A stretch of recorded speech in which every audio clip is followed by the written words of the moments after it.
Hello everyone, डायहायब्रिड cross त्रास देतोय? बिलकुल देणार नाही. चला सोपा बनवूया. डायहायब्रिड क्रॉस म्हणजेच काय की जेव्हा दोन वेगळ्या वेगळ्या पॅरेंट्सचा प्युअर पॅरेंट्सचा आपण क्रॉस करतो, तेही कन्सिडर करून दोन वेगळ्या वेगळ्या ट्रेट्स.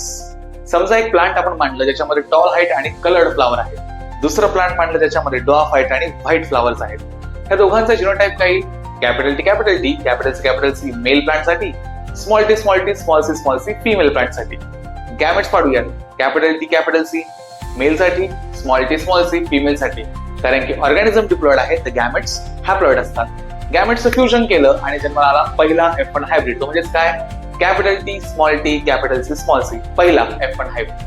मग ह्या F1 हायब्रिडचं मेंडलने पुढे काय केलं होतं? सेल्फिंग केलं होतं, म्हणजेच आर्टिफिशियल सेल्फ पॉलिनेशन केलं होतं.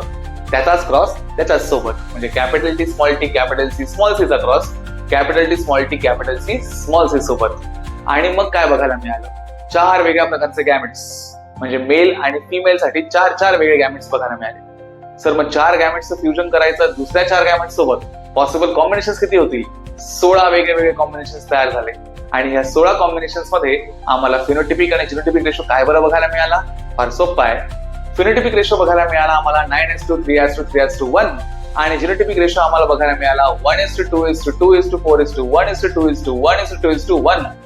एवढं कसं लक्षात ठेवायचं? सोपं आहे, एक ट्रिक घेऊन जातो. फोन नंबर लक्षात ठेवूया आपण. फिनोटिपिक रेशो 93:31 आणि जिनोटिपिक रेशो 12:24:12:1. सोपं झालं. चला भेटूया पुढच्या व्हिडिओमध्ये. Thank you so much. आणि डायहायब्रिड क्रॉसचा जर डिटेल व्हिडिओ पाहायचा असेल तर बायोनेक्स अकॅडमीच्या युट्यूब चॅनलला नक्की भेट द्या आणि तिथे जाऊन डायहायब्रिड क्रॉस अत्यंत सोप्या भाषेत समजून घ्या. Thank you so much.